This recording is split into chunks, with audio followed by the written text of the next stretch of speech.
জুবিনের মৃত্যু রহস্যে তদন্তে সিঙ্গাপুরে অসম পুলিশের দল। মুন্না প্রসাদ এবং তরুণ গোয়েল উপস্থিত সিঙ্গাপুরে।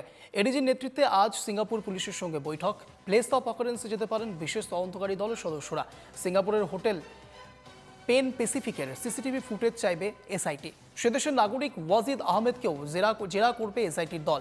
সেখান থেকে ফিরে এসে সাংবাদিকদের সম্মুখীন হবে এসআইটি প্রধান মুন্না প্রসাদ গুপ্তা।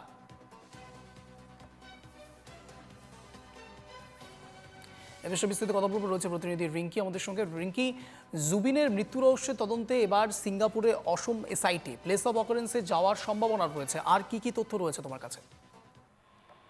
হ্যাঁ অঞ্জন, জুবিন গার্গের মৃত্যু রহস্যের জট খুলতে গতকালই সিঙ্গাপুরে পৌঁছেছেন এসআইটির দুজন প্রতিনিধি।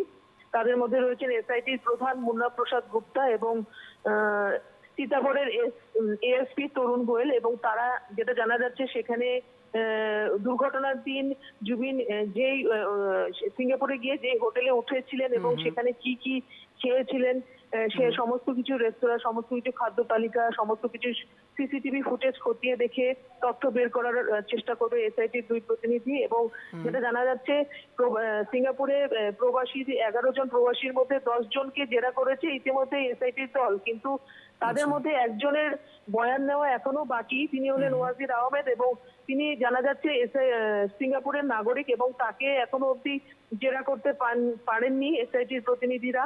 এবং যেটা জানা যাচ্ছে, তারা সেখানে তার বয়ান নেওয়ার চেষ্টা করবেন এসআইটির দুই প্রতিনিধি। এবং সেদিন ইয়ট পার্টিতে যে দুই নাবিক ছিলেন, সেই দুই নাবিকের সঙ্গেও যোগাযোগ করার চেষ্টা করবেন এসআইটির প্রতিনিধিরা। এবং গোটা বিষয়টি খতিয়ে দেখার পর বিভিন্ন সমস্ত কিছু সম্ভাবনামূলক তথ্য সংগ্রহ করার চেষ্টা করবে এসআইটি। আরো একটা বিষয় এখানে রয়েছে, সিঙ্গাপুরে ওয়াজিদ আহমেদ, তাকেও আজ জেরা করার কথা রয়েছে এসআইটির পক্ষ থেকে।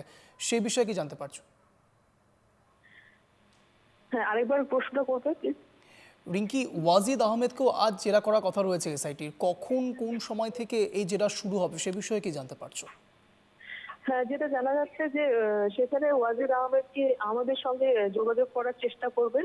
ঠিক কখন, যেহেতু তিনি সিঙ্গাপুরের নাগরিক, সেক্ষেত্রে কিছু প্রক্রিয়া রয়েছে, সেই প্রক্রিয়াগুলি সম্পূর্ণ হওয়ার পরই তাকে জেরা করার সম্ভাবনা রয়েছে। এবং যেটা জানাচ্ছি, সেখান থেকে ফিরে এসে কিন্তু মুন্না প্রসাদ গুপ্তা গুয়াহাটিতে সাংবাদিকদের মুখোমুখি হবেন এবং সেখানে গিয়ে কি কি তথ্য উন্মোচন, কি কি তথ্য সংগ্রহ করেছেন সেই নিয়ে মুখ্যমন্ত্রীর মাধ্যমে গোটা তদন্তের বিষয়বস্তু কি বেরোলো সমস্ত কিছুই জানাবেন মুখ্যমন্ত্রী, যেটা জানা যাচ্ছে অঞ্জন। অর্থাৎ সবটাই একটা ধোঁয়াশার মধ্যে এখনো রয়েছে। প্লেস অফ অকারেন্সে যাওয়ার সম্ভাবনাও থাকছে এসআইটির ক্রমশ প্রকাশ্য। অনেক ধন্যবাদ রিঙ্কির সঙ্গে থাকার জন্য।